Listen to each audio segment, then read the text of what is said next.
사람들은 누구나 외로움을 두려워한다고 말한다. 그러나 어떤 사람은 혼자 있는 시간이 오히려 편안하고 사람과 함께 있을 때보다 홀로 있을 때 마음이 더 부드러워지고 고요해지고 평온해진다고 느낀다. 이런 사람들은 스스로도 이유를 설명하지 못한다.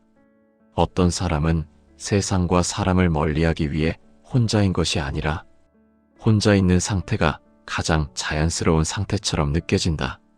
이것은 단순한 성격이 아니다.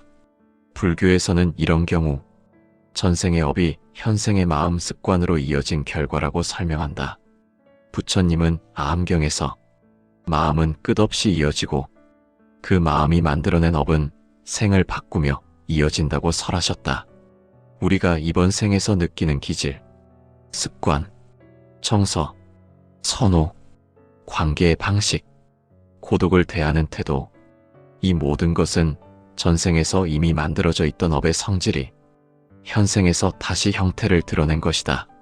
그리고 혼자인 삶이 편하고 혼자인 삶이 행복하다고 느끼는 사람은 전생에서 이미 혼자서 닦아야 했던 업, 혼자서 다루어야 했던 마음의 결, 혼자서 끝내지 못했던 내면의 수행이 남아있기 때문에 이번 생에서 다시 혼자의 시간을 통해 그 업을 해소하고 정리하게 되는 경우가 있다. 반야심경에서는 공을 깨닫는 길은 홀로 마음을 비추는 데서 시작된다고 말한다. 가득 차 있지 않고 무언가에 휘둘리지 않고 관계의 욕망에 흔들리지 않는 상태, 그 텅 비어있는 공간 속에서 마음은 더 정확한 진실을 본다. 그러므로 혼자인 삶을 편안하게 느끼는 사람은 그 마음이 이미 공을 향해 움직여 있는 사람일 수 있다. 그리고 금강경은 진리의 길은 많은 사람 속에서 생기지 않고 한 마음이 스스로 고요해지는 자리에서 가까워진다고 말한다. 혼자인 시간이 괴로움이 아니라 편안함으로 다가오는 사람은 이미 그 고요함 속에서 마음의 본질을 조금씩 보고 있는 사람이다. 현생에서 이 감각을 가진 사람은 그 감각이 우연히 생긴 것이 아니다. 전생에서 이미 마음의 수행을 경험했거나 전생에서 관계의 괴로움을 몸으로 크게 겪었거나 전생에서 혼자 끝내야 했던 카르마가 있었던 사람들이다. 부처님은 설하셨다. 사람의 마음은 수많은 생을 거쳐 흐르며 그 마음이 만들었던 인연과 업은 다음 생에서 새로운 형상을 갖추어 다시 드러난다. 이 법을 아함경에서는 흐르는 강과 같다고 비유한다. 잠시 단절된 것 같아도 강물은 다른 곳에서 다시 흐르고 다른 모양으로 다시 이어진다. 그리고 이 흐름은 다시 또 다른 생에서 새로운 마음의 형태로 드러난다. 전생에서 사람들과의 관계 속에서 큰 상처를 경험했던 사람, 관계의 인연이 너무 무거웠던 사람, 사람을 향한 분노와 배신의 경험이 깊이 쌓여있던 사람들은 전생에서 마음을 온전히 정리하지 못한 채 그 생을 마감했을 가능성이 높다. 그 정리되지 못한 마음은 이번 생에서 다시 혼자의 시간을 통해 정리됨을 요구한다. 왜냐하면 업은 반드시 정리되어야 하기 때문이다. 화엄의 사상은 모든 업은 단절되지 않고 인드라망처럼 얽혀 있다고 설명한다. 서로 다른 방향에서 서로 다른 모양으로 서로 다른 강도로 그 업이 다시 작용한다. 전생에서 혼자의 고요 속에서 마음을 마무리하지 못했던 사람은 이번 생에서 혼자의 삶이 더 편안하다. 혼자의 고요는 업을 다시 펼쳐볼 수 있는 장소이며 그 안에서 업은 조용히 드러나고 조용히 정리되고 조용히 소멸될 수 있는 조건이 형성된다. 사람과 함께 있을 때는 그 업이 너무 쉽게 흔들린다.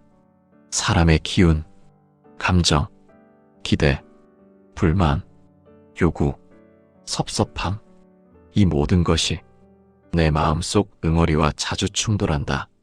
그래서 전생에서 상처의 업이 무거웠던 사람일수록 이번 생에서는 혼자가 쉬워지고 혼자가 편안해지고 혼자 있어야 마음이 안정된다. 그것이 업의 작용이다. 반야심경은 공을 설한다. 공은 텅 비어 있음이 아니라 조건이 모이면 나타나고 조건이 흩어지면 사라지는 찰나의 존재 방식이다. 혼자 있는 삶이 편한 사람은 관계라는 조건이 사라진 상태에서 마음이 편안하게 머무는 것이다. 그 머무름 속에서 마음은 다치지 않는다. 그 머무름 속에서 마음은 다시 흙처럼 가라앉아 본래의 고요를 되찾기 시작한다. 전생의 상처가 큰 사람은 이번 생에서 혼자의 시간이 치유의 자리이다. 그 치유는 누군가를 통해서 오는 것이 아니라 혼자 있는 고요한 상태에서 조용히 마음이 스스로 정리되는 과정이다. 그래서 혼자인 삶이 편한 사람은 이번 생에서 이미 업의 정리를 시작한 사람들이다. 그 고요는 단순한 성격이나 회피의 습관이 아니라 업이 선택한 치유 방식이다. 금강경은 이렇게 설한다. 마음이 바르게 머무는 곳이 곧 수행의 길이라고. 사랑과 부딪히며 깨닫는 수행도 있지만 혼자의 침묵 속에서 이루어지는 수행은 빠르고 정확하다. 상처가 많을수록 관계의 요동이 거세게 일어날수록 혼자는 업을 정리하기에 가장 적합한 상태이다. 그래서 업의 흐름은 혼자의 시간을 마련해주고 그 시간 속에서 그 사람은 마음을 다시 본다. 전생의 업은 때로는 너무 강하고 너무 깊어서 이번 생에서 누군가와 함께 있을 때 그 업이 다시 요동치는 경우가 있다. 그리고 그 요동이 너무 크면 이번 생의 마음은 지친다. 그래서 업은 이번 생에서 혼자의 고요라는 형태를 선택한다. 업은 항상 가장 효율적인 방식으로 작용하려 하기 때문이다. 혼자의 고요는 업을 조용히 해체하기 위한 최적의 조건이다. 그리고 중요한 것은 이 고요를 두려워하지 않는 마음이다. 많은 사람들은 혼자를 두려워하고 혼자는 실패와 결핍이라고 생각한다. 그러나 전생에서 업을 많이 경험한 사람일수록 세상과의 관계보다 마음과의 관계가 더 중요하다는 것을 알고 있다. 그래서 그들은 이번 생에서 마음과 가까워지는 길을 선택한다. 그 길은 사람보다 고요와 더 가까운 길이다. 부처님은 설하셨다. 고요 속에서 마음을 바르게 볼 수 있는 자가 참된 수행자라고. 고요가 두려운 자는 아직 자신의 마음을 보지 못한 자이고 고요가 편안한 자는 이미 마음을 관조할 준비가 된 자이다. 혼자 있는 시간을 통해 전생의 업이 흩어지는 사람은 이번 생에서 이미 수행을 시작한 사람이다. 혼자인 삶을 편안하게 느끼는 사람은 다른 사람의 감정에 휘둘리지 않으며 다른 사람의 시선에 흔들리지 않고 관계의 기대와 요구에 매달리지 않는다. 이것은 차가움이 아니다. 이것은 이미 마음이 외부의 자극 없이도 고요히 머무를 수 있는 상태가 된 것이다. 이 상태는 업이 만들어낸 상태이기도 하지만 동시에 깨달음으로 가는 문이기도 하다. 그리고 이 사람은 혼자 있어도 허무하지 않다. 혼자 있어도 공허하지 않다. 혼자 있어도 불안하지 않다. 그 사람의 고독은 결핍에서 생긴 고독이 아니라 정리된 업이 머무르는 자리에서 오는 고독이다. 그 고독은 산처럼 서 있다. 움직이지 않고 흔들리지 않고 흐르지 않고 그 자리에 그대로 머물러 있다. 그 자리는 이미 수행의 도량이다. 전생에서 사람의 인연으로 인해 너무 많이 흔들렸던 사람, 전생에서 사람으로 인해 너무 깊은 상처를 받았던 사람, 전생에서 인연을 지키지 못하고 파괴했던 사람, 그 사람에게 이번 생의 혼자는 업을 정리하는 끝의 장면이다. 이 고요는 전생에서 이루지 못한 마음의 회양이다. 이 사람은 이번 생에서 누군가의 기대를 충족하기 위해 살지 않고 누군가에게 인정받기 위해 살지 않고 누군가가 주는 감정의 파도에 올라타지 않는다. 그는 마음의 고요 속에서 스스로의 흐름을 따라간다. 이 흐름이 바로 업의 마지막 패턴이다. 그리고 이 사람은 이 고요 속에서 더 이상 외롭지 않다. 외로움은 남과 비교하는 마음에서 온다. 외로움은 인정받고 싶은 마음에서 온다. 외로움은 내가 누군가에게 필요하다는 증거를 찾는 마음에서 온다. 하지만 혼자의 고요 속에 머물 수 있는 사람은 그 검증 욕구를 이미 내려놓았다. 그는 있는 그대로의 상태를 받아들이고 그 상태 속에서 마음을 쉬게 한다. 이 상태를 반야에서는 진리에 가까워지는 상태로 본다. 혼자인 삶을 편하고 행복하다고 느끼는 사람은 이번 생에서 이미 업을 정리하고 있는 사람이다. 그러므로 이 사람의 혼자는 패배가 아니라 마무리다. 도망이 아니라 마음의 귀향이다. 이 귀향 속에서 전생의 업은 마지막 기류를 흘려보내고 있다. 이 사람은 세상을 떠난 뒤에도 혼자의 수행을 통해 정리된 업은 다음 생의 인연을 맑게 만든다. 그러므로 혼자인 삶을 편안하게 느끼는 사람은 이번 생에서 업의 균형을 맞추고 있는 중이다. 이것은 매우 귀한 과정이다. 대부분의 사람들은 관계에서 또 다른 관계를 만들고 그 관계 속에서 또 다른 상처를 만들고 그 상처 위에 또 다른 기대를 올려놓는다. 그러나 업을 털어내는 사람은 관계의 길을 선택하지 않고 고요의 길을 선택한다. 그 고요의 길은 전생의 인연을 정리하는 가장 심오한 길이다. 불교에서는 관계를 끊어낸다 하지 않고 관계의 무게를 내려놓는다고 말한다. 이것이 혼자인 삶의 본질적 가르침이다. 혼자는 관계를 거부하는 길이 아니고 관계의 무게에 더 이상 갇히지 않는 길이다. 이것은 수행의 마지막 구간에서 나타나는 현상이다. 법이 깊이 정리될 때 그 사람은 더 이상 시끄럽고 소란스러운 관계 속에 머물 필요가 없어진다. 그 사람의 마음은 이미 고요함 속에서 스스로의 본질을 보고 있기 때문이다. 화엄경은 모든 존재가 서로 비추고 있다고 말하지만 그 비춤이 반드시 가까워야 가능한 것은 아니다. 멀리서 비추고 고요 속에서 비추고 눈에 보이지 않는 거리에서 비추는 인연도 있다. 이것이 업이 가장 마지막으로 드러나는 방식이다. 관계의 거리는 물리적 거리가 아니라 마음의 거리라는 사실을 이 사람은 본능처럼 알고 있다. 그래서 혼자인 삶이 편안한 사람은 인연을 억지로 만들지 않는다. 놓아야 할 인연을 억지로 유지하지 않는다. 흘러가는 인연을 탓하지 않는다. 머물지 않는 인연에 매달리지 않는다. 그는 모든 인연을 업의 흐름으로 본다. 전생에서 업이 복잡했던 사람, 전생에서 인연이 무거웠던 사람, 전생에서 마음의 상처가 깊었던 사람들은 이번 생에서 고요한 삶을 향한다.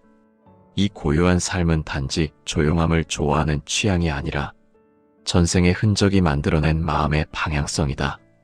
부처님은 설하셨다. 마음은 익숙한 방향으로 흘러가려 한다고. 전생에서 마음을 정리해야 했던 사람, 관계의 소용돌이 속에서 끝내지 못했던 정서를 가진 사람은 이번 생에서 혼자 있을 때 마음이 평온해진다. 사람과 함께 있을 때보다 혼자 조용히 머무를 때 오히려 마음이 부드러워지고 무너지지 않고 흔들리지 않는다. 이번 생의 혼자 조화함은 단순한 사회적 내향성이 아니라 전생의 업을 정리하게 하는 가장 빠른 수행 방식이다. 업은 고요 속에서 정리되기 때문이다. 복잡한 소리 속에서 정리되지 않는다. 다른 사람의 감정이 들이치는 관계 속에서 정리되지 않는다. 고요와 침묵 속에서만 내 마음은 본래의 결로 돌아간다. 그 고요를 느낄 수 있는 사람들은 이번 생의 인연이 반드시 화려하거나 소란스럽거나 다채로울 필요가 없다. 그들의 마음은 고요라는 가장 정교한 길을 선택하고 있다. 고요는 심심한 것이 아니다. 고요는 비어있는 것이 아니다. 고요 속에는 반야의 지혜가 싹틀 공간이 있다. 고요 속에는 금강경이 말한 바른 마음의 자리가 있다. 부처님 말씀 중에는 잠잠함 속에서 바른 마음이 드러난다는 구절이 여러 경전에 반복해서 나온다. 이것은 고요한 마음이야말로 업을 다루고 업을 내려놓고 업을 녹이기 위한 조건이라는 뜻이다. 그래서 혼자인 삶이 행복하고 편안한 사람일수록 이번 생에서 업이 정리되는 속도가 빠르다. 그리고 이들은 관계에서 오는 번뇌가 적다. 관계는 아름다움을 주기도 하지만 또한 번뇌와 동요를 함께 준다. 사람과 만날 때 생기는 마음의 파동, 기대, 실망, 원망, 서운함, 오해, 이 모든 것들은 업을 흔들고 요동하게 만든다. 그러나 혼자인 삶을 즐길 수 있는 사람은 이 번뇌의 파동 속으로 굳이 들어가지 않는다. 들어갈 필요가 없기 때문이다.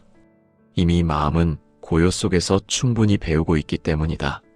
전생의 업을 많이 겪은 사람은 이번 생에서 새로운 업을 만들지 않는다.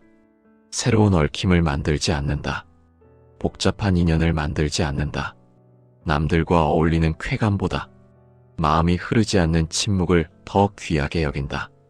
화엄경에서 말하는 상즉상입의 세계, 모든 것이 서로 들어가고 서로에게 영향을 주는 세계에서 혼자인 삶을 선택하는 사람은 인연을 끊는 사람이 아니라 인연을 더 깊이 이해한 사람이다.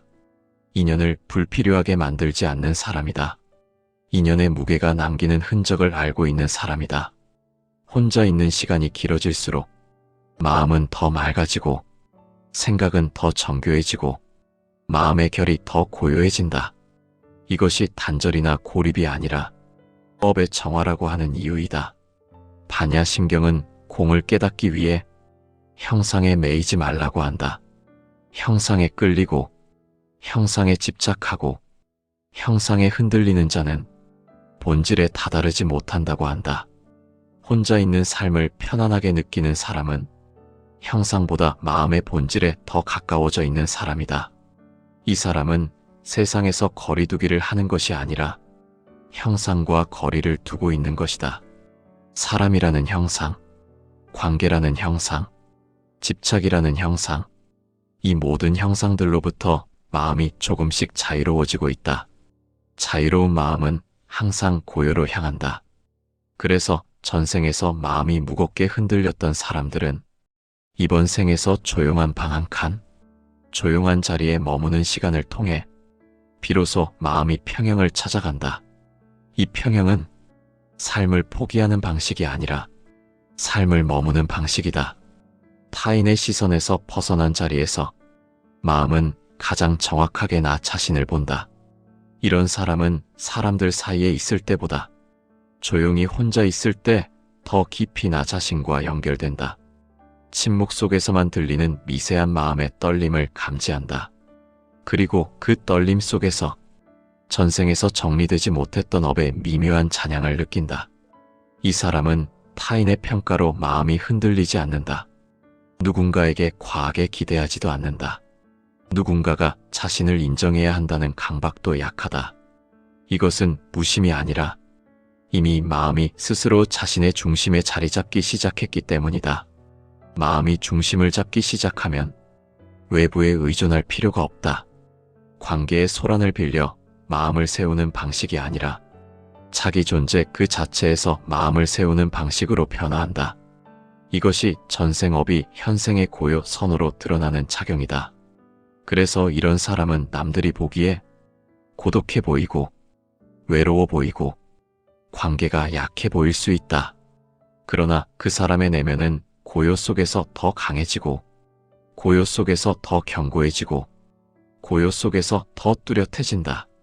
부처님은 마음이 자기 마음을 비추는 자가 참된 수행을 하고 있는 자라고 하셨다. 관계의 충돌 속에서는 내 마음이 보이지 않는다. 그러나 혼자 있을 때는 마음이 선명하게 보인다. 그 선명함에서 사람은 스스로를 다시 정의하고 스스로를 다시 이해하고 스스로의 본 모습과 마주하게 된다. 이 사람은 사람을 미워하는 것이 아니다. 사람을 피하는 것도 아니다. 오히려 사람이라는 존재를 더 정확하게 이해하고 있기 때문에 쓸데없는 감정의 매듭을 만들지 않는 것이다. 인연을 억지로 이어가면 또 다른 업을 만든다는 것을 알기 때문이다. 그래서 이 사람은 오고 가는 인연을 그저 조용히 지켜보고 머무는 인연은 머물게 하고 떠나는 인연은 떠나게 한다. 이것은 관계를 버리는 삶이 아니다. 관계를 방치하는 삶도 아니다. 이것은 관계를 초월하는 삶이다. 전생에서 너무 많은 업을 다뤘던 자들은 이번 생에서는 더 이상 불필요한 얽힘을 원하지 않는다. 마음은 단순한 방향으로 흐른다. 마음은 가벼운 길을 원한다. 마음은 고요한 자리에서 안정된다. 이 고요는 결국 반야가 말한 공의 체험으로 이어진다. 색이 곧 공이고 공이 곧 색이라면 관계의 형상이 사라지는 자리에서 오히려 본질의 차비는 더 깊어진다.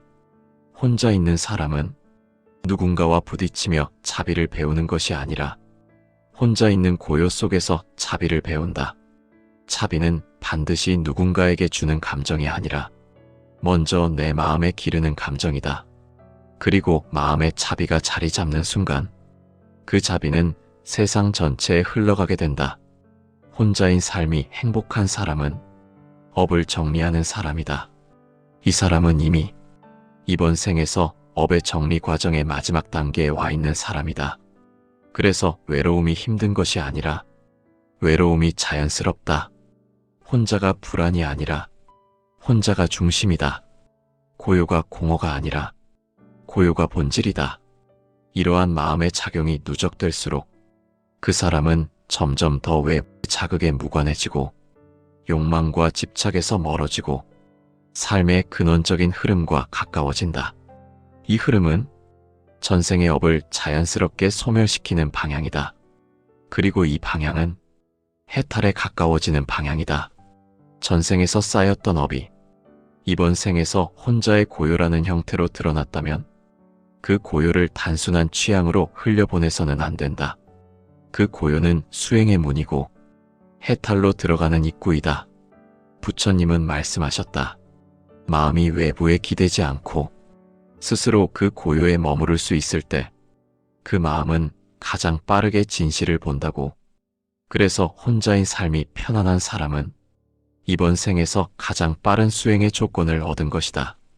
관계 속에서 이루어지는 수행은 항상 상대의 감정이 개입된다. 상대의 반응, 상대의 말, 상대의 감정, 상대의 표정, 이 모든 것이 마음을 흔들어 놓는다. 흔들림 속에서 깨달음을 얻는 사람도 있지만 흔들림 속에서 더 깊은 업을 만들고 더 무거운 흔적을 남기기도 한다. 그러나 혼자의 고요 속에서 이루어지는 수행은 마음이 스스로를 비추는 곳에서 이루어진다. 그곳에서는 변명도 없고 핑계도 없고 타인의 기운을 탓할 수도 없다. 그곳에서는 마음이 마음을 그대로 본다. 이것이 수행의 가장 순수한 형태다. 반야신경의 핵심은 공의 체험이다. 그 공은 무기력도 아니고 비어있는 허무도 아니다. 공은 모든 것이 조건에 의해 드러나고 조건이 사라지면 사라진다는 깨달음이다. 혼자인 삶이 편한 사람은 이미 조건에서 자유로워지고 있다. 사람이라는 조건, 관계라는 조건, 기대라는 조건에서 마음이 조금씩 벗어나고 있다. 그 벗어남은 형상을 버리는 것이 아니라 형상 너머의 본질을 보기 시작한 것이다. 이 자리가 바로 업을 마지막으로 녹이는 자리고 해탈의 문턱이 가까워지는 자리이다. 업은 억지로 끊어내는 것이 아니라 흐름 속에서 자연스럽게 소멸된다. 혼자의 오래된 고요가 업을 가장 부드럽게 풀어내는 방식이다. 이에 대해 아함경에서는 마음이 고요할 때 업은 혼자서 해체된다고 설한다.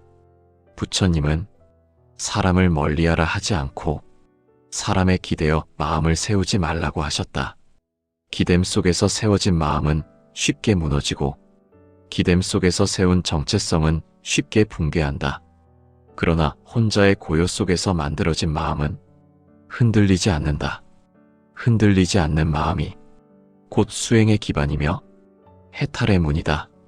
화엄경에서는 모든 존재가 서로 들어가 있다고 설명하지만 그 들어가는 방식이 반드시 가깝게 함께 붙어 있어야 하는 방식은 아니다. 멀리 떨어져 있어도 인연은 서로를 비추고, 멀리 있어도 서로는 서로에게 도장을 새기고, 서로는 서로의 흐름 속에 들어있다. 혼자인 삶을 살아가는 사람은 이 사실을 본능적으로 이해한다. 그래서 혼자는 관계에 매달리지 않고 관계를 억지로 붙잡으려 하지 않는다. 이것이 인연과 업을 동시에 존중하는 태도다. 그렇다면 혼자인 삶이 편하고 행복한 사람은 이 고요를 어떻게 활용해야 할 것인가? 여기서 수행의 마지막 단계가 드러난다. 부처님은 마음을 관찰하는 것을 가장 뛰어난 수행이라고 말씀하셨다. 혼자의 고요 속에서 마음이 어떻게 흘러가고, 어떻게 반응하고, 어떻게 불안과 기대 사이를 왕복하는지를 조용히 본다. 그 보는 행위 자체가 수행이다. 이 보는 수행은 관찰하는 나를 뚜렷하게 만들고 마음을 중심에 붙잡아두게 한다. 이 중심이 깊어질수록 마음은 더 이상 두렵지 않고 어떤 조건 속에서도 무너지지 않는다. 그리고 중요한 것은 이 고요 속에서 자비를 기르는 것이다.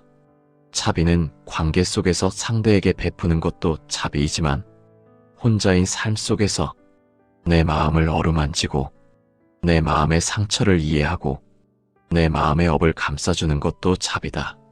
이 자비는 반드시 다음 생에서 인연을 맑게 한다.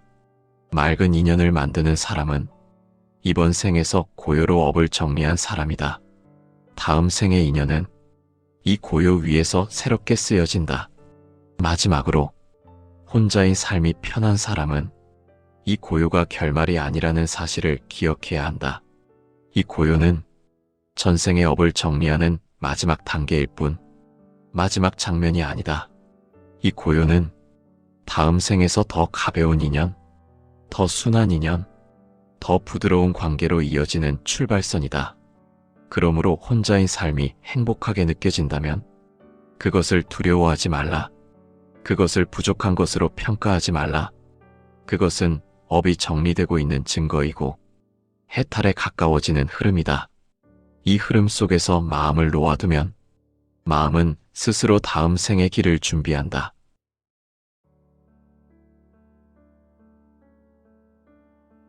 사람들은 누구나 외로움을 두려워한다고 말한다. 그러나 어떤 사람은 혼자 있는 시간이 오히려 편안하고 사람과 함께 있을 때보다 홀로 있을 때 마음이 더 부드러워지고 고요해지고 평온해진다고 느낀다. 이런 사람들은 스스로도 이유를 설명하지 못한다.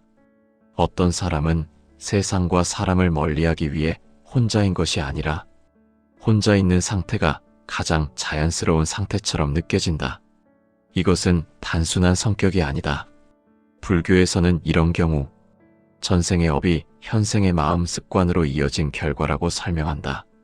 부처님은 아함경에서 마음은 끝없이 이어지고 그 마음이 만들어낸 업은 생을 바꾸며 이어진다고 설하셨다. 우리가 이번 생에서 느끼는 기질, 습관, 정서, 선호, 관계의 방식, 고독을 대하는 태도, 이 모든 것은 전생에서 이미 만들어져 있던 업의 성질이 현생에서 다시 형태를 드러낸 것이다. 그리고 혼자인 삶이 편하고 혼자인 삶이 행복하다고 느끼는 사람은 전생에서 이미 혼자서 닦아야 했던 업, 혼자서 다루어야 했던 마음의 결, 혼자서 끝내지 못했던 내면의 수행이 남아있기 때문에 이번 생에서 다시 혼자의 시간을 통해 그 업을 해소하고 정리하게 되는 경우가 있다. 반야신경에서는 공을 깨닫는 길은 홀로 마음을 비추는 데서 시작된다고 말한다. 가득 차 있지 않고 무언가에 휘둘리지 않고 관계의 욕망에 흔들리지 않는 상태, 그 텅 비어있는 공간 속에서 마음은 더 정확한 진실을 본다. 그러므로 혼자인 삶을 편안하게 느끼는 사람은 그 마음이 이미 공을 향해 움직여 있는 사람일 수 있다. 그리고 금강경은 진리의 길은 많은 사람 속에서 생기지 않고 한 마음이 스스로 고요해지는 자리에서 가까워진다고 말한다. 혼자인 시간이 괴로움이 아니라 편안함으로 다가오는 사람은 이미 그 고요함 속에서 마음의 본질을 조금씩 보고 있는 사람이다. 현생에서 이 감각을 가진 사람은 그 감각이 우연히 생긴 것이 아니다. 전생에서 이미 마음의 수행을 경험했거나 전생에서 관계의 괴로움을 몸으로 크게 겪었거나 전생에서 혼자 끝내야 했던 카르마가 있었던 사람들이다. 부처님은 설하셨다. 사람의 마음은 수많은 생을 거쳐 흐르며 그 마음이 만들었던 인연과 업은 다음 생에서 새로운 형상을 갖추어 다시 드러난다. 이 법을 아함경에서는 흐르는 강과 같다고 비유한다. 잠시 단절된 것 같아도 강물은 다른 곳에서 다시 흐르고 다른 모양으로 다시 이어진다. 그리고 이 흐름은 다시 또 다른 생에서 새로운 마음의 형태로 드러난다. 전생에서 사람들과의 관계 속에서 큰 상처를 경험했던 사람, 관계의 인연이 너무 무거웠던 사람, 사람을 향한 분노와 배신의 경험이 깊이 쌓여있던 사람들은 전생에서 마음을 온전히 정리하지 못한 채 그 생을 마감했을 가능성이 높다. 그 정리되지 못한 마음은 이번 생에서 다시 혼자의 시간을 통해 정리됨을 요구한다. 왜냐하면 업은 반드시 정리되어야 하기 때문이다. 화엄의 사상은 모든 업은 단절되지 않고 인드라망처럼 얽혀 있다고 설명한다. 서로 다른 방향에서, 서로 다른 모양으로, 서로 다른 강도로 그 업이 다시 작용한다. 전생에서 혼자의 고요 속에서 마음을 마무리하지 못했던 사람은 이번 생에서 혼자의 삶이 더 편안하다. 혼자의 고요는 업을 다시 펼쳐볼 수 있는 장소이며 그 안에서 업은 조용히 드러나고 조용히 정리되고 조용히 소멸될 수 있는 조건이 형성된다. 사람과 함께 있을 때는 그 업이 너무 쉽게 흔들린다. 사람의 기운, 감정, 기대, 불만, 요구, 섭섭함, 이 모든 것이 내 마음속 응어리와 자주 충돌한다. 그래서 전생에서 상처의 업이 무거웠던 사람일수록 이번 생에서는 혼자가 쉬워지고 혼자가 편안해지고 혼자 있어야 마음이 안정된다. 그것이 업의 작용이다. 반야심경은 공을 설한다. 공은 텅 비어 있음이 아니라 조건이 모이면 나타나고 조건이 흩어지면 사라지는 찰나의 존재 방식이다. 혼자 있는 삶이 편한 사람은 관계라는 조건이 사라진 상태에서 마음이 편안하게 머무는 것이다. 그 머무름 속에서 마음은 다치지 않는다. 그 머무름 속에서 마음은 다시 흙처럼 가라앉아 본래의 고요를 되찾기 시작한다. 전생의 상처가 큰 사람은 이번 생에서 혼자의 시간이 치유의 자리이다. 그 치유는 누군가를 통해서 오는 것이 아니라 혼자 있는 고요한 상태에서 조용히 마음이 스스로 정리되는 과정이다. 그래서 혼자인 삶이 편한 사람은 이번 생에서 이미 업의 정리를 시작한 사람들이다. 그 고요는 단순한 성격이나 회피의 습관이 아니라 업이 선택한 치유 방식이다. 금강경은 이렇게 설한다.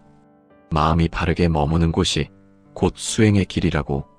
사랑과 부딪히며 깨닫는 수행도 있지만 혼자의 침묵 속에서 이루어지는 수행은 빠르고 정확하다. 상처가 많을수록 관계의 요동이 거세게 일어날수록 혼자는 업을 정리하기에 가장 적합한 상태이다. 그래서 업의 흐름은 혼자의 시간을 마련해주고 그 시간 속에서 그 사람은 마음을 다시 본다. 전생의 업은 때로는 너무 강하고 너무 깊어서 이번 생에서 누군가와 함께 있을 때 그 업이 다시 요동치는 경우가 있다. 그리고 그 요동이 너무 크면 이번 생의 마음은 지친다. 그래서 업은 이번 생에서 혼자의 고요라는 형태를 선택한다.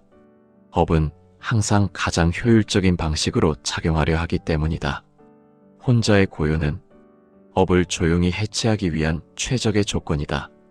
그리고 중요한 것은 이 고요를 두려워하지 않는 마음이다. 많은 사람들은 혼자를 두려워하고 혼자는 실패와 결핍이라고 생각한다. 그러나 전생에서 업을 많이 경험한 사람일수록 세상과의 관계보다 마음과의 관계가 더 중요하다는 것을 알고 있다. 그래서 그들은 이번 생에서 마음과 가까워지는 길을 선택한다. 그 길은 사람보다 고요와 더 가까운 길이다. 부처님은 설하셨다. 고요 속에서 마음을 바르게 볼 수 있는 자가 참된 수행자라고.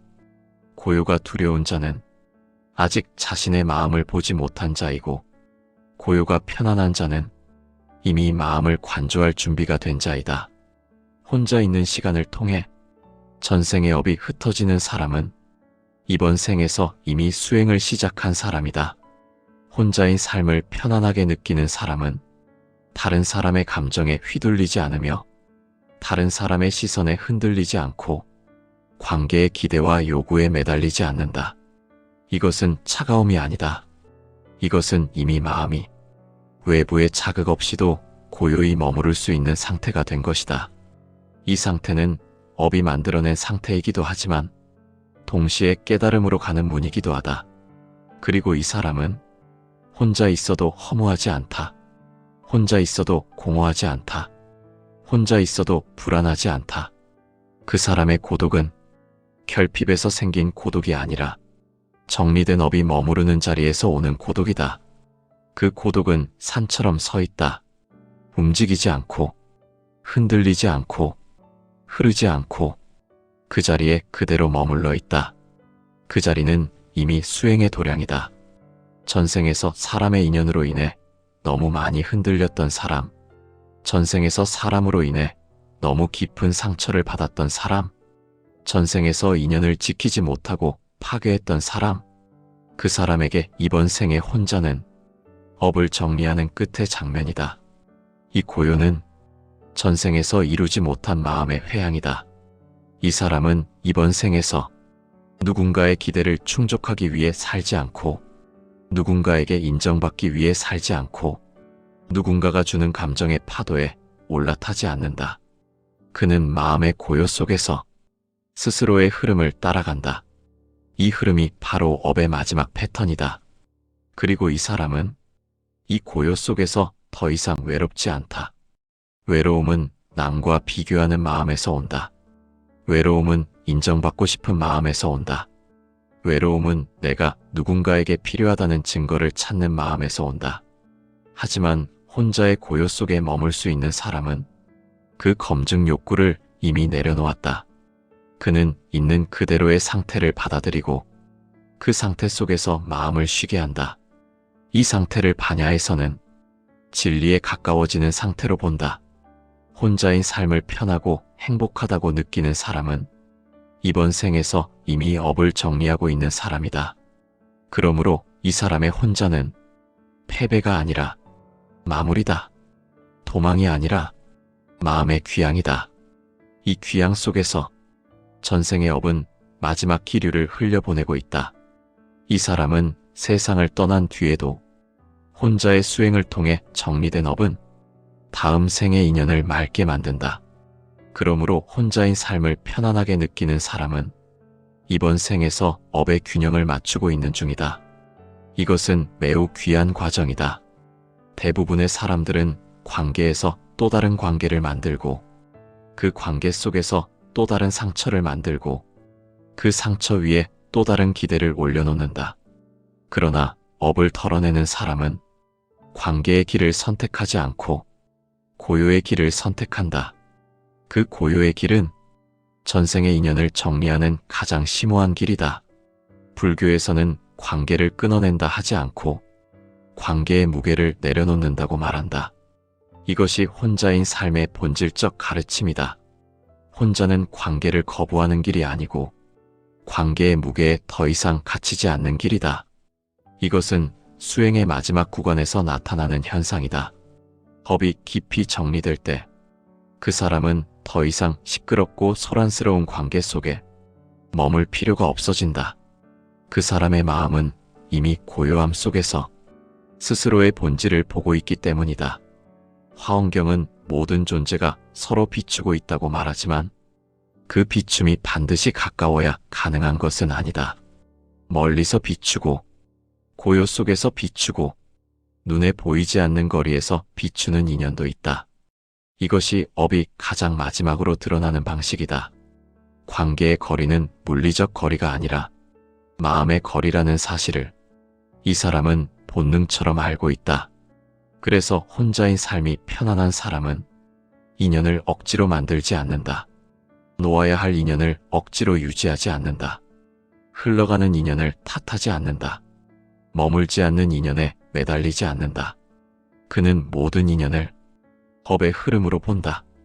전생에서 업이 복잡했던 사람, 전생에서 인연이 무거웠던 사람, 전생에서 마음의 상처가 깊었던 사람들은 이번 생에서 고요한 삶을 향한다. 이 고요한 삶은 단지 조용함을 좋아하는 취향이 아니라 전생의 흔적이 만들어낸 마음의 방향성이다. 부처님은 설하셨다. 마음은 익숙한 방향으로 흘러가려 한다고. 전생에서 마음을 정리해야 했던 사람, 관계의 소용돌이 속에서 끝내지 못했던 정서를 가진 사람은 이번 생에서 혼자 있을 때 마음이 평온해진다. 사람과 함께 있을 때보다 혼자 조용히 머무를 때 오히려 마음이 부드러워지고 무너지지 않고 흔들리지 않는다. 이번 생의 혼자 좋아함은 단순한 사회적 내향성이 아니라 전생의 업을 정리하게 하는 가장 빠른 수행 방식이다. 업은 고요 속에서 정리되기 때문이다. 복잡한 소리 속에서 정리되지 않는다. 다른 사람의 감정이 들이치는 관계 속에서 정리되지 않는다. 고요와 침묵 속에서만 내 마음은 본래의 결로 돌아간다. 그 고요를 느낄 수 있는 사람들은 이번 생의 인연이 반드시 화려하거나 소란스럽거나 다채로울 필요가 없다. 그들의 마음은 고요라는 가장 정교한 길을 선택하고 있다. 고요는 심심한 것이 아니다. 고요는 비어있는 것이 아니다. 고요 속에는 반야의 지혜가 싹틀 공간이 있다. 고요 속에는 금강경이 말한 바른 마음의 자리가 있다. 부처님 말씀 중에는 잠잠함 속에서 바른 마음이 드러난다는 구절이 여러 경전에 반복해서 나온다. 이것은 고요한 마음이야말로 업을 다루고 업을 내려놓고 업을 녹이기 위한 조건이라는 뜻이다. 그래서 혼자인 삶이 행복하고 편안한 사람일수록 이번 생에서 업이 정리되는 속도가 빠르다. 그리고 이들은 관계에서 오는 번뇌가 적다. 관계는 아름다움을 주기도 하지만 또한 번뇌와 동요를 함께 준다. 사람과 만날 때 생기는 마음의 파동, 기대, 실망, 원망, 서운함, 오해, 이 모든 것들은 업을 흔들고 요동하게 만든다. 그러나 혼자인 삶을 즐길 수 있는 사람은 이 번뇌의 파동 속으로 굳이 들어가지 않는다. 들어갈 필요가 없기 때문이다. 이미 마음은 고요 속에서 충분히 배우고 있기 때문이다. 전생의 업을 많이 겪은 사람은 이번 생에서 새로운 업을 만들지 않는다. 새로운 얽힘을 만들지 않는다. 복잡한 인연을 만들지 않는다. 남들과 어울리는 쾌감보다 마음이 흐르지 않는 침묵을 더 귀하게 여긴다. 화엄경에서 말하는 상즉상입의 세계, 모든 것이 서로 들어가고 서로에게 영향을 주는 세계에서 혼자인 삶을 선택하는 사람은 인연을 끊는 사람이 아니라 인연을 더 깊이 이해한 사람이다. 인연을 불필요하게 만들지 않는 사람이다. 인연의 무게가 남기는 흔적을 알고 있는 사람이다. 혼자 있는 시간이 길어질수록 마음은 더 맑아지고 생각은 더 정교해지고 마음의 결이 더 고요해진다. 이것이 단절이나 고립이 아니라 업의 정화라고 하는 이유이다. 반야심경은 공을 깨닫기 위해 형상에 매이지 말라고 한다. 형상에 끌리고 형상에 집착하고 형상에 흔들리는 자는 본질에 다다르지 못한다고 한다. 혼자 있는 삶을 편안하게 느끼는 사람은 형상보다 마음의 본질에 더 가까워져 있는 사람이다. 이 사람은 세상에서 거리두기를 하는 것이 아니라 형상과 거리를 두고 있는 것이다. 사람이라는 형상, 관계라는 형상, 집착이라는 형상, 이 모든 형상들로부터 마음이 조금씩 자유로워지고 있다. 자유로운 마음은 항상 고요로 향한다. 그래서 전생에서 마음이 무겁게 흔들렸던 사람들은 이번 생에서 조용한 방 한 칸, 조용한 자리에 머무는 시간을 통해 비로소 마음이 평형을 찾아간다. 이 평형은 삶을 포기하는 방식이 아니라 삶을 머무는 방식이다. 타인의 시선에서 벗어난 자리에서 마음은 가장 정확하게 나 자신을 본다. 이런 사람은 사람들 사이에 있을 때보다 조용히 혼자 있을 때 더 깊이 나 자신과 연결된다. 침묵 속에서만 들리는 미세한 마음의 떨림을 감지한다. 그리고 그 떨림 속에서 전생에서 정리되지 못했던 업의 미묘한 잔향을 느낀다. 이 사람은 타인의 평가로 마음이 흔들리지 않는다. 누군가에게 과하게 기대하지도 않는다. 누군가가 자신을 인정해야 한다는 강박도 약하다. 이것은 무심이 아니라 이미 마음이 스스로 자신의 중심에 자리 잡기 시작했기 때문이다. 마음이 중심을 잡기 시작하면 외부에 의존할 필요가 없다. 관계의 소란을 빌려 마음을 세우는 방식이 아니라 자기 존재 그 자체에서 마음을 세우는 방식으로 변화한다. 이것이 전생업이 현생의 고요 선으로 드러나는 작용이다.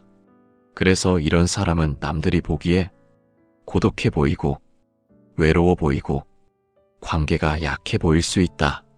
그러나 그 사람의 내면은 고요 속에서 더 강해지고 고요 속에서 더 견고해지고 고요 속에서 더 뚜렷해진다.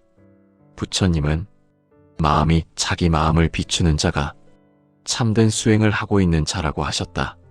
관계의 충돌 속에서는 내 마음이 보이지 않는다. 그러나 혼자 있을 때는 마음이 선명하게 보인다. 그 선명함에서 사람은 스스로를 다시 정의하고 스스로를 다시 이해하고 스스로의 본 모습과 마주하게 된다. 이 사람은 사람을 미워하는 것이 아니다. 사람을 피하는 것도 아니다. 오히려 사람이라는 존재를 더 정확하게 이해하고 있기 때문에 쓸데없는 감정의 매듭을 만들지 않는 것이다. 인연을 억지로 이어가면 또 다른 업을 만든다는 것을 알기 때문이다. 그래서 이 사람은 오고 가는 인연을 그저 조용히 지켜보고 머무는 인연은 머물게 하고 떠나는 인연은 떠나게 한다. 이것은 관계를 버리는 삶이 아니다. 관계를 방치하는 삶도 아니다. 이것은 관계를 초월하는 삶이다. 전생에서 너무 많은 업을 다뤘던 자들은 이번 생에서는 더 이상 불필요한 얽힘을 원하지 않는다. 마음은 단순한 방향으로 흐른다. 마음은 가벼운 길을 원한다. 마음은 고요한 자리에서 안정된다. 이 고요는 결국 반야가 말한 공의 체험으로 이어진다. 색이 곧 공이고 공이 곧 색이라면 관계의 형상이 사라지는 자리에서 오히려 본질의 차비는 더 깊어진다. 혼자 있는 사람은 누군가와 부딪히며 차비를 배우는 것이 아니라 혼자 있는 고요 속에서 차비를 배운다. 차비는 반드시 누군가에게 주는 감정이 아니라 먼저 내 마음에 기르는 감정이다. 그리고 마음의 차비가 자리 잡는 순간 그 차비는 세상 전체에 흘러가게 된다. 혼자인 삶이 행복한 사람은 업을 정리하는 사람이다. 이 사람은 이미 이번 생에서 업의 정리 과정의 마지막 단계에 와 있는 사람이다. 그래서 외로움이 힘든 것이 아니라 외로움이 자연스럽다. 혼자가 불안이 아니라 혼자가 중심이다. 고요가 공허가 아니라 고요가 본질이다. 이러한 마음의 작용이 누적될수록 그 사람은 점점 더 외부 자극에 무관해지고 욕망과 집착에서 멀어지고 삶의 근원적인 흐름과 가까워진다. 이 흐름은 전생의 업을 자연스럽게 소멸시키는 방향이다. 그리고 이 방향은 해탈에 가까워지는 방향이다. 전생에서 쌓였던 업이 이번 생에서 혼자의 고요라는 형태로 드러났다면 그 고요를 단순한 취향으로 흘려보내서는 안 된다. 그 고요는 수행의 문이고 해탈로 들어가는 입구이다. 부처님은 말씀하셨다. 마음이 외부에 기대지 않고 스스로 그 고요에 머무를 수 있을 때 그 마음은 가장 빠르게 진실을 본다고. 그래서 혼자인 삶이 편안한 사람은 이번 생에서 가장 빠른 수행의 조건을 얻은 것이다. 관계 속에서 이루어지는 수행은 항상 상대의 감정이 개입된다. 상대의 반응, 상대의 말, 상대의 감정, 상대의 표정, 이 모든 것이 마음을 흔들어 놓는다. 흔들림 속에서 깨달음을 얻는 사람도 있지만 흔들림 속에서 더 깊은 업을 만들고 더 무거운 흔적을 남기기도 한다. 그러나 혼자의 고요 속에서 이루어지는 수행은 마음이 스스로를 비추는 곳에서 이루어진다. 그곳에서는 변명도 없고 핑계도 없고 타인의 기운을 탓할 수도 없다. 그곳에서는 마음이 마음을 그대로 본다. 이것이 수행의 가장 순수한 형태다. 반야신경의 핵심은 공의 체험이다. 그 공은 무기력도 아니고 비어있는 허무도 아니다. 공은 모든 것이 조건에 의해 드러나고 조건이 사라지면 사라진다는 깨달음이다. 혼자인 삶이 편한 사람은 이미 조건에서 자유로워지고 있다. 사람이라는 조건, 관계라는 조건, 기대라는 조건에서 마음이 조금씩 벗어나고 있다. 그 벗어남은 형상을 버리는 것이 아니라 형상 너머의 본질을 보기 시작한 것이다. 이 자리가 바로 업을 마지막으로 녹이는 자리고 해탈의 문턱이 가까워지는 자리이다. 업은 억지로 끊어내는 것이 아니라 흐름 속에서 자연스럽게 소멸된다. 혼자의 오래된 고요가 업을 가장 부드럽게 풀어내는 방식이다. 이에 대해 아함경에서는 마음이 고요할 때 업은 혼자서 해체된다고 설한다. 부처님은 사람을 멀리하라 하지 않고 사람에 기대어 마음을 세우지 말라고 하셨다. 기댐 속에서 세워진 마음은 쉽게 무너지고 기댐 속에서 세운 정체성은 쉽게 붕괴한다. 그러나 혼자의 고요 속에서 만들어진 마음은 흔들리지 않는다. 흔들리지 않는 마음이 곧 수행의 기반이며 해탈의 문이다. 화엄경에서는 모든 존재가 서로 들어가 있다고 설명하지만 그 들어가는 방식이 반드시 가깝게 함께 붙어 있어야 하는 방식은 아니다. 멀리 떨어져 있어도 인연은 서로를 비추고 멀리 있어도 서로는 서로에게 도장을 새기고 서로는 서로의 흐름 속에 들어있다. 혼자인 삶을 살아가는 사람은 이 사실을 본능적으로 이해한다. 그래서 혼자는 관계에 매달리지 않고 관계를 억지로 붙잡으려 하지 않는다. 이것이 인연과 업을 동시에 존중하는 태도다. 그렇다면 혼자인 삶이 편하고 행복한 사람은 이 고요를 어떻게 활용해야 할 것인가? 여기서 수행의 마지막 단계가 드러난다. 부처님은 마음을 관찰하는 것을 가장 뛰어난 수행이라고 말씀하셨다. 혼자의 고요 속에서 마음이 어떻게 흘러가고 어떻게 반응하고 어떻게 불안과 기대 사이를 왕복하는지를 조용히 본다. 그 보는 행위 자체가 수행이다. 이 보는 수행은 관찰하는 나를 뚜렷하게 만들고 마음을 중심에 붙잡아두게 한다. 이 중심이 깊어질수록 마음은 더 이상 두렵지 않고 어떤 조건 속에서도 무너지지 않는다. 그리고 중요한 것은 이 고요 속에서 자비를 기르는 것이다. 자비는 관계 속에서 상대에게 베푸는 것도 자비이지만 혼자인 삶 속에서 내 마음을 어루만지고 내 마음의 상처를 이해하고 내 마음의 업을 감싸주는 것도 자비다. 이 자비는 반드시 다음 생에서 인연을 맑게 한다. 맑은 인연을 만드는 사람은 이번 생에서 고요로 업을 정리한 사람이다. 다음 생의 인연은 이 고요 위에서 새롭게 쓰여진다. 마지막으로 혼자인 삶이 편한 사람은 이 고요가 결말이 아니라는 사실을 기억해야 한다. 이 고요는 전생의 업을 정리하는 마지막 단계일 뿐 마지막 장면이 아니다. 이 고요는 다음 생에서 더 가벼운 인연, 더 순한 인연, 더 부드러운 관계로 이어지는 출발선이다. 그러므로 혼자인 삶이 행복하게 느껴진다면 그것을 두려워하지 말라. 그것을 부족한 것으로 평가하지 말라. 그것은 업이 정리되고 있는 증거이고 해탈에 가까워지는 흐름이다. 이 흐름 속에서 마음을 놓아두면 마음은 스스로 다음 생의 길을 준비한다.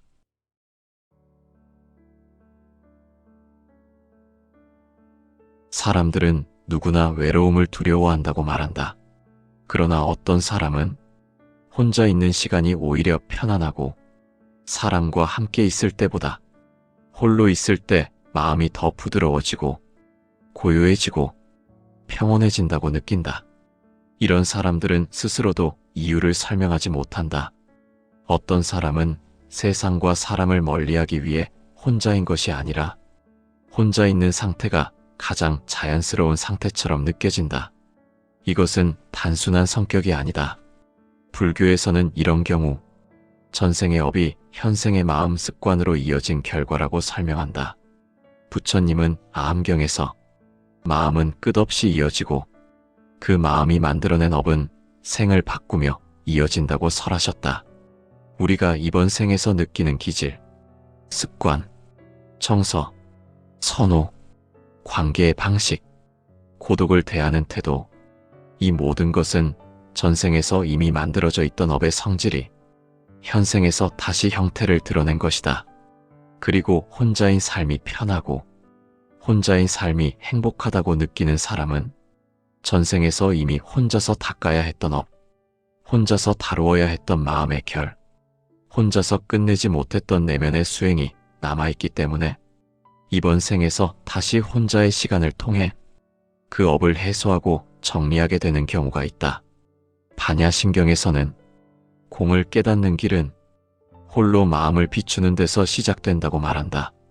가득 차 있지 않고 무언가에 휘둘리지 않고 관계의 욕망에 흔들리지 않는 상태, 그 텅 비어있는 공간 속에서 마음은 더 정확한 진실을 본다. 그러므로 혼자인 삶을 편안하게 느끼는 사람은 그 마음이 이미 공을 향해 움직여 있는 사람일 수 있다. 그리고 금강경은 진리의 길은 많은 사람 속에서 생기지 않고 한 마음이 스스로 고요해지는 자리에서 가까워진다고 말한다. 혼자인 시간이 괴로움이 아니라 편안함으로 다가오는 사람은 이미 그 고요함 속에서 마음의 본질을 조금씩 보고 있는 사람이다. 현생에서 이 감각을 가진 사람은 그 감각이 우연히 생긴 것이 아니다. 전생에서 이미 마음의 수행을 경험했거나 전생에서 관계의 괴로움을 몸으로 크게 겪었거나 전생에서 혼자 끝내야 했던 카르마가 있었던 사람들이다. 부처님은 설하셨다. 사람의 마음은 수많은 생을 거쳐 흐르며 그 마음이 만들었던 인연과 업은 다음 생에서 새로운 형상을 갖추어 다시 드러난다. 이 법을 아함경에서는 흐르는 강과 같다고 비유한다. 잠시 단절된 것 같아도 강물은 다른 곳에서 다시 흐르고 다른 모양으로 다시 이어진다. 그리고 이 흐름은 다시 또 다른 생에서 새로운 마음의 형태로 드러난다. 전생에서 사람들과의 관계 속에서 큰 상처를 경험했던 사람, 관계의 인연이 너무 무거웠던 사람, 사람을 향한 분노와 배신의 경험이 깊이 쌓여있던 사람들은 전생에서 마음을 온전히 정리하지 못한 채 그 생을 마감했을 가능성이 높다. 그 정리되지 못한 마음은 이번 생에서 다시 혼자의 시간을 통해 정리됨을 요구한다. 왜냐하면 업은 반드시 정리되어야 하기 때문이다. 화엄의 사상은 모든 업은 단절되지 않고 인드라망처럼 얽혀 있다고 설명한다. 서로 다른 방향에서 서로 다른 모양으로 서로 다른 강도로 그 업이 다시 작용한다. 전생에서 혼자의 고요 속에서 마음을 마무리하지 못했던 사람은 이번 생에서 혼자의 삶이 더 편안하다. 혼자의 고요는 업을 다시 펼쳐볼 수 있는 장소이며 그 안에서 업은 조용히 드러나고 조용히 정리되고 조용히 소멸될 수 있는 조건이 형성된다. 사람과 함께 있을 때는 그 업이 너무 쉽게 흔들린다. 사람의 기운, 감정, 기대, 불만, 요구, 섭섭함, 이 모든 것이 내 마음속 응어리와 자주 충돌한다. 그래서 전생에서 상처의 업이 무거웠던 사람일수록 이번 생에서는 혼자가 쉬워지고 혼자가 편안해지고 혼자 있어야 마음이 안정된다. 그것이 업의 작용이다. 반야신경은 공을 설한다. 공은 텅 비어 있음이 아니라 조건이 모이면 나타나고 조건이 흩어지면 사라지는 찰나의 존재 방식이다. 혼자 있는 삶이 편한 사람은 관계라는 조건이 사라진 상태에서 마음이 편안하게 머무는 것이다. 그 머무름 속에서 마음은 다치지 않는다. 그 머무름 속에서 마음은 다시 흙처럼 가라앉아 본래의 고요를 되찾기 시작한다. 전생의 상처가 큰 사람은 이번 생에서 혼자의 시간이 치유의 자리이다. 그 치유는 누군가를 통해서 오는 것이 아니라 혼자 있는 고요한 상태에서 조용히 마음이 스스로 정리되는 과정이다. 그래서 혼자인 삶이 편한 사람은 이번 생에서 이미 업의 정리를 시작한 사람들이다. 그 고요는 단순한 성격이나 회피의 습관이 아니라 업이 선택한 치유 방식이다. 금강경은 이렇게 설한다. 마음이 바르게 머무는 곳이 곧 수행의 길이라고. 사랑과 부딪히며 깨닫는 수행도 있지만 혼자의 침묵 속에서 이루어지는 수행은 빠르고 정확하다. 상처가 많을수록 관계의 요동이 거세게 일어날수록 혼자는 업을 정리하기에 가장 적합한 상태이다.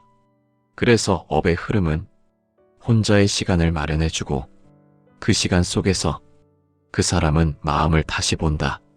전생의 업은 때로는 너무 강하고 너무 깊어서 이번 생에서 누군가와 함께 있을 때 그 업이 다시 요동치는 경우가 있다.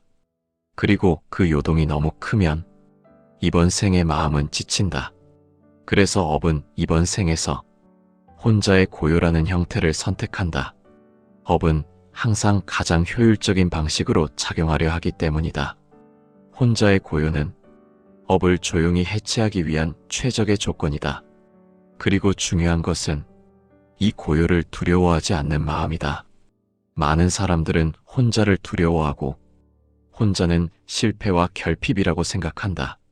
그러나 전생에서 업을 많이 경험한 사람일수록 세상과의 관계보다 마음과의 관계가 더 중요하다는 것을 알고 있다. 그래서 그들은 이번 생에서 마음과 가까워지는 길을 선택한다. 그 길은 사람보다 고요와 더 가까운 길이다. 부처님은 설하셨다. 고요 속에서 마음을 바르게 볼 수 있는 자가 참된 수행자라고. 고요가 두려운 자는 아직 자신의 마음을 보지 못한 자이고 고요가 편안한 자는 이미 마음을 관조할 준비가 된 자이다. 혼자 있는 시간을 통해 전생의 업이 흩어지는 사람은 이번 생에서 이미 수행을 시작한 사람이다. 혼자인 삶을 편안하게 느끼는 사람은 다른 사람의 감정에 휘둘리지 않으며 다른 사람의 시선에 흔들리지 않고 관계의 기대와 요구에 매달리지 않는다. 이것은 차가움이 아니다. 이것은 이미 마음이 외부의 자극 없이도 고요히 머무를 수 있는 상태가 된 것이다. 이 상태는 업이 만들어낸 상태이기도 하지만 동시에 깨달음으로 가는 문이기도 하다. 그리고 이 사람은 혼자 있어도 허무하지 않다. 혼자 있어도 공허하지 않다. 혼자 있어도 불안하지 않다. 그 사람의 고독은 결핍에서 생긴 고독이 아니라 정리된 업이 머무르는 자리에서 오는 고독이다. 그 고독은 산처럼 서 있다. 움직이지 않고 흔들리지 않고 흐르지 않고 그 자리에 그대로 머물러 있다. 그 자리는 이미 수행의 도량이다. 전생에서 사람의 인연으로 인해 너무 많이 흔들렸던 사람, 전생에서 사람으로 인해 너무 깊은 상처를 받았던 사람, 전생에서 인연을 지키지 못하고 파괴했던 사람, 그 사람에게 이번 생의 혼자는 업을 정리하는 끝의 장면이다. 이 고요는 전생에서 이루지 못한 마음의 회양이다. 이 사람은 이번 생에서 누군가의 기대를 충족하기 위해 살지 않고, 누군가에게 인정받기 위해 살지 않고, 누군가가 주는 감정의 파도에 올라타지 않는다. 그는 마음의 고요 속에서 스스로의 흐름을 따라간다. 이 흐름이 바로 업의 마지막 패턴이다. 그리고 이 사람은 이 고요 속에서 더 이상 외롭지 않다. 외로움은 남과 비교하는 마음에서 온다. 외로움은 인정받고 싶은 마음에서 온다. 외로움은 내가 누군가에게 필요하다는 증거를 찾는 마음에서 온다. 하지만 혼자의 고요 속에 머물 수 있는 사람은 그 검증 욕구를 이미 내려놓았다. 그는 있는 그대로의 상태를 받아들이고 그 상태 속에서 마음을 쉬게 한다. 이 상태를 반야에서는 진리에 가까워지는 상태로 본다. 혼자인 삶을 편하고 행복하다고 느끼는 사람은 이번 생에서 이미 업을 정리하고 있는 사람이다. 그러므로 이 사람의 혼자는 패배가 아니라 마무리다. 도망이 아니라 마음의 귀향이다. 이 귀향 속에서 전생의 업은 마지막 기류를 흘려보내고 있다. 이 사람은 세상을 떠난 뒤에도 혼자의 수행을 통해 정리된 업은 다음 생의 인연을 맑게 만든다. 그러므로 혼자인 삶을 편안하게 느끼는 사람은 이번 생에서 업의 균형을 맞추고 있는 중이다. 이것은 매우 귀한 과정이다. 대부분의 사람들은 관계에서 또 다른 관계를 만들고 그 관계 속에서 또 다른 상처를 만들고 그 상처 위에 또 다른 기대를 올려놓는다. 그러나 업을 털어내는 사람은 관계의 길을 선택하지 않고 고요의 길을 선택한다. 그 고요의 길은 전생의 인연을 정리하는 가장 심오한 길이다. 불교에서는 관계를 끊어낸다 하지 않고 관계의 무게를 내려놓는다고 말한다. 이것이 혼자인 삶의 본질적 가르침이다. 혼자는 관계를 거부하는 길이 아니고 관계의 무게에 더 이상 갇히지 않는 길이다. 이것은 수행의 마지막 구간에서 나타나는 현상이다. 업이 깊이 정리될 때 그 사람은 더 이상 시끄럽고 소란스러운 관계 속에 머물 필요가 없어진다. 그 사람의 마음은 이미 고요함 속에서 스스로의 본질을 보고 있기 때문이다. 화엄경은 모든 존재가 서로 비추고 있다고 말하지만 그 비춤이 반드시 가까워야 가능한 것은 아니다. 멀리서 비추고 고요 속에서 비추고 눈에 보이지 않는 거리에서 비추는 인연도 있다. 이것이 업이 가장 마지막으로 드러나는 방식이다. 관계의 거리는 물리적 거리가 아니라 마음의 거리라는 사실을 이 사람은 본능처럼 알고 있다. 그래서 혼자인 삶이 편안한 사람은 인연을 억지로 만들지 않는다. 놓아야 할 인연을 억지로 유지하지 않는다. 흘러가는 인연을 탓하지 않는다. 머물지 않는 인연에 매달리지 않는다. 그는 모든 인연을 업의 흐름으로 본다. 전생에서 업이 복잡했던 사람, 전생에서 인연이 무거웠던 사람, 전생에서 마음의 상처가 깊었던 사람들은 이번 생에서 고요한 삶을 향한다. 이 고요한 삶은 단지 조용함을 좋아하는 취향이 아니라 전생의 흔적이 만들어낸 마음의 방향성이다. 부처님은 설하셨다. 마음은 익숙한 방향으로 흘러가려 한다고.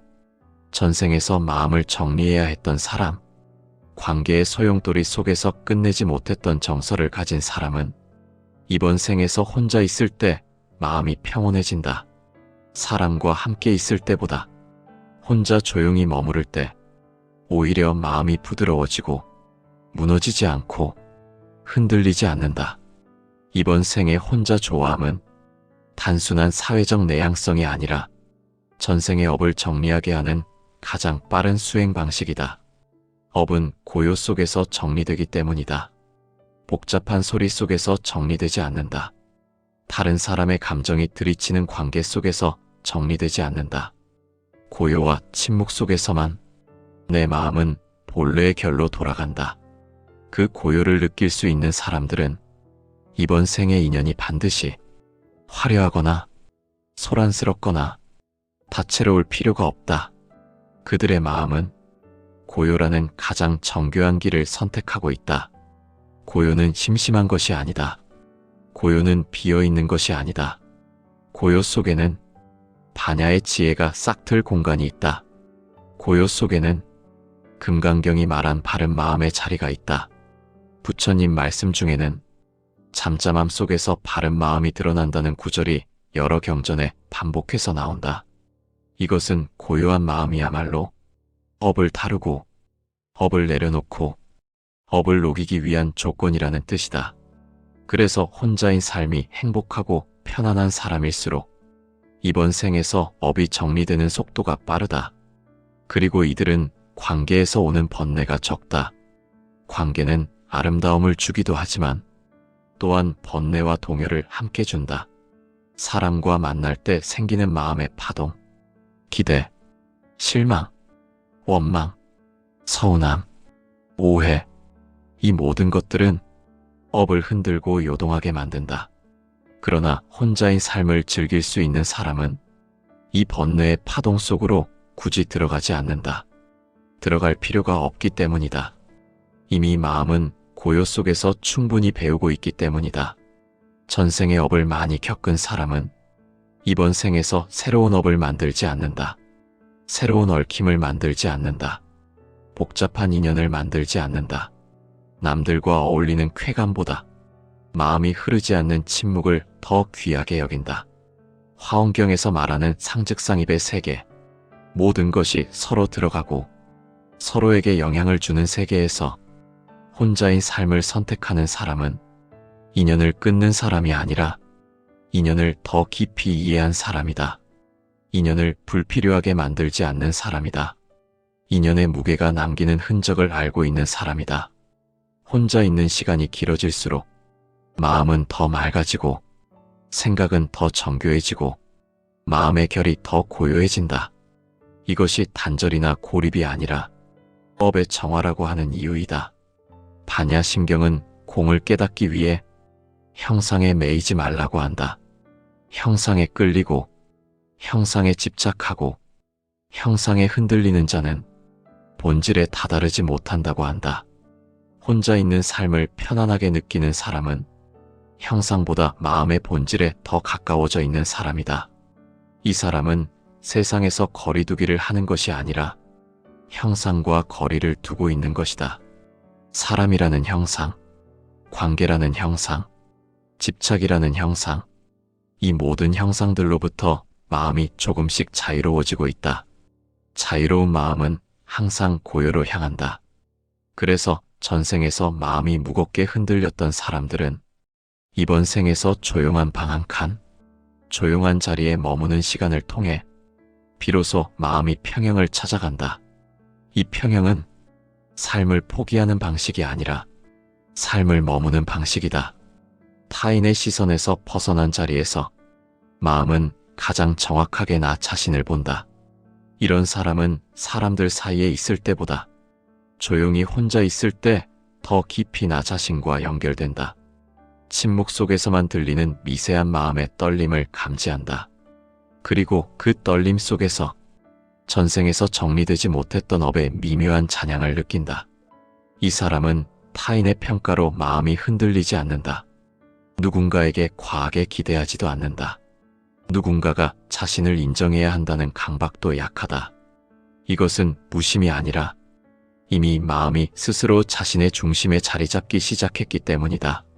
마음이 중심을 잡기 시작하면 외부에 의존할 필요가 없다. 관계의 소란을 빌려 마음을 세우는 방식이 아니라 자기 존재 그 자체에서 마음을 세우는 방식으로 변화한다. 이것이 전생업이 현생의 고요 선으로 드러나는 작용이다. 그래서 이런 사람은 남들이 보기에 고독해 보이고 외로워 보이고 관계가 약해 보일 수 있다. 그러나 그 사람의 내면은 고요 속에서 더 강해지고 고요 속에서 더 견고해지고 고요 속에서 더 뚜렷해진다. 부처님은 마음이 자기 마음을 비추는 자가 참된 수행을 하고 있는 자라고 하셨다. 관계의 충돌 속에서는 내 마음이 보이지 않는다. 그러나 혼자 있을 때는 마음이 선명하게 보인다. 그 선명함에서 사람은 스스로를 다시 정의하고 스스로를 다시 이해하고 스스로의 본 모습과 마주하게 된다. 이 사람은 사람을 미워하는 것이 아니다. 사람을 피하는 것도 아니다. 오히려 사람이라는 존재를 더 정확하게 이해하고 있기 때문에 쓸데없는 감정의 매듭을 만들지 않는 것이다. 인연을 억지로 이어가면 또 다른 업을 만든다는 것을 알기 때문이다. 그래서 이 사람은 오고 가는 인연을 그저 조용히 지켜보고 머무는 인연은 머물게 하고 떠나는 인연은 떠나게 한다. 이것은 관계를 버리는 삶이 아니다. 관계를 방치하는 삶도 아니다. 이것은 관계를 초월하는 삶이다. 전생에서 너무 많은 업을 다뤘던 자들은 이번 생에서는 더 이상 불필요한 얽힘을 원하지 않는다. 마음은 단순한 방향으로 흐른다. 마음은 가벼운 길을 원한다. 마음은 고요한 자리에서 안정된다. 이 고요는 결국 반야가 말한 공의 체험으로 이어진다. 색이 곧 공이고 공이 곧 색이라면 관계의 형상이 사라지는 자리에서 오히려 본질의 차비는 더 깊어진다. 혼자 있는 사람은 누군가와 부딪히며 차비를 배우는 것이 아니라 혼자 있는 고요 속에서 차비를 배운다. 차비는 반드시 누군가에게 주는 감정이 아니라 먼저 내 마음에 기르는 감정이다. 그리고 마음의 차비가 자리 잡는 순간 그 차비는 세상 전체에 흘러가게 된다. 혼자인 삶이 행복한 사람은 업을 정리하는 사람이다. 이 사람은 이미 이번 생에서 업의 정리 과정의 마지막 단계에 와 있는 사람이다. 그래서 외로움이 힘든 것이 아니라 외로움이 자연스럽다. 혼자가 불안이 아니라 혼자가 중심이다. 고요가 공허가 아니라 고요가 본질이다. 이러한 마음의 작용이 누적될수록 그 사람은 점점 더 외부 자극에 무관해지고 욕망과 집착에서 멀어지고 삶의 근원적인 흐름과 가까워진다. 이 흐름은 전생의 업을 자연스럽게 소멸시키는 방향이다. 그리고 이 방향은 해탈에 가까워지는 방향이다. 전생에서 쌓였던 업이 이번 생에서 혼자의 고요라는 형태로 드러났다면 그 고요를 단순한 취향으로 흘려보내서는 안 된다. 그 고요는 수행의 문이고 해탈로 들어가는 입구이다. 부처님은 말씀하셨다. 마음이 외부에 기대지 않고 스스로 그 고요에 머무를 수 있을 때 그 마음은 가장 빠르게 진실을 본다고. 그래서 혼자인 삶이 편안한 사람은 이번 생에서 가장 빠른 수행의 조건을 얻은 것이다. 관계 속에서 이루어지는 수행은 항상 상대의 감정이 개입된다. 상대의 반응, 상대의 말, 상대의 감정, 상대의 표정, 이 모든 것이 마음을 흔들어 놓는다. 흔들림 속에서 깨달음을 얻는 사람도 있지만 흔들림 속에서 더 깊은 업을 만들고 더 무거운 흔적을 남기기도 한다. 그러나 혼자의 고요 속에서 이루어지는 수행은 마음이 스스로를 비추는 곳에서 이루어진다. 그곳에서는 변명도 없고 핑계도 없고 타인의 기운을 탓할 수도 없다. 그곳에서는 마음이 마음을 그대로 본다. 이것이 수행의 가장 순수한 형태다. 반야신경의 핵심은 공의 체험이다. 그 공은 무기력도 아니고 비어있는 허무도 아니다. 공은 모든 것이 조건에 의해 드러나고 조건이 사라지면 사라진다는 깨달음이다. 혼자인 삶이 편한 사람은 이미 조건에서 자유로워지고 있다. 사람이라는 조건, 관계라는 조건, 기대라는 조건에서 마음이 조금씩 벗어나고 있다. 그 벗어남은 형상을 버리는 것이 아니라 형상 너머의 본질을 보기 시작한 것이다. 이 자리가 바로 업을 마지막으로 녹이는 자리고 해탈의 문턱이 가까워지는 자리이다. 업은 억지로 끊어내는 것이 아니라 흐름 속에서 자연스럽게 소멸된다. 혼자의 오래된 고요가 업을 가장 부드럽게 풀어내는 방식이다. 이에 대해 아함경에서는 마음이 고요할 때 업은 혼자서 해체된다고 설한다. 부처님은 사람을 멀리하라 하지 않고 사람에 기대어 마음을 세우지 말라고 하셨다. 기댐 속에서 세워진 마음은 쉽게 무너지고 기댐 속에서 세운 정체성은 쉽게 붕괴한다. 그러나 혼자의 고요 속에서 만들어진 마음은 흔들리지 않는다. 흔들리지 않는 마음이 곧 수행의 기반이며 해탈의 문이다. 화엄경에서는 모든 존재가 서로 들어가 있다고 설명하지만 그 들어가는 방식이 반드시 가깝게 함께 붙어 있어야 하는 방식은 아니다. 멀리 떨어져 있어도 인연은 서로를 비추고 멀리 있어도 서로는 서로에게 도장을 새기고 서로는 서로의 흐름 속에 들어있다.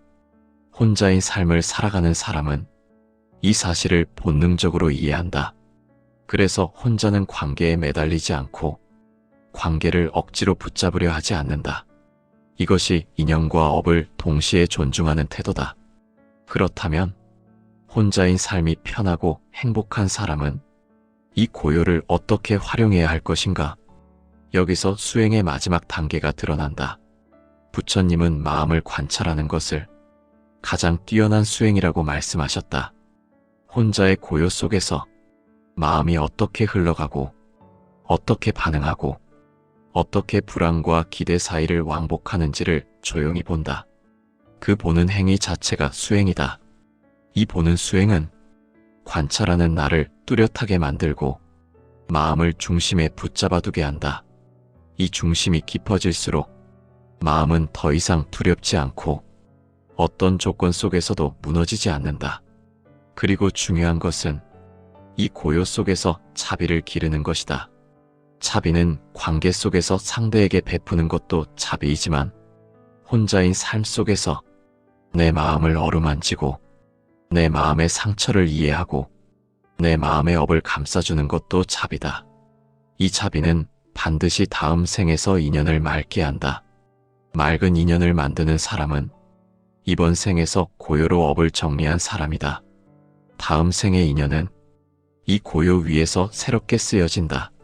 마지막으로 혼자인 삶이 편한 사람은 이 고요가 결말이 아니라는 사실을 기억해야 한다. 이 고요는 전생의 업을 정리하는 마지막 단계일 뿐 마지막 장면이 아니다. 이 고요는 다음 생에서 더 가벼운 인연, 더 순한 인연, 더 부드러운 관계로 이어지는 출발선이다. 그러므로 혼자인 삶이 행복하게 느껴진다면 그것을 두려워하지 말라.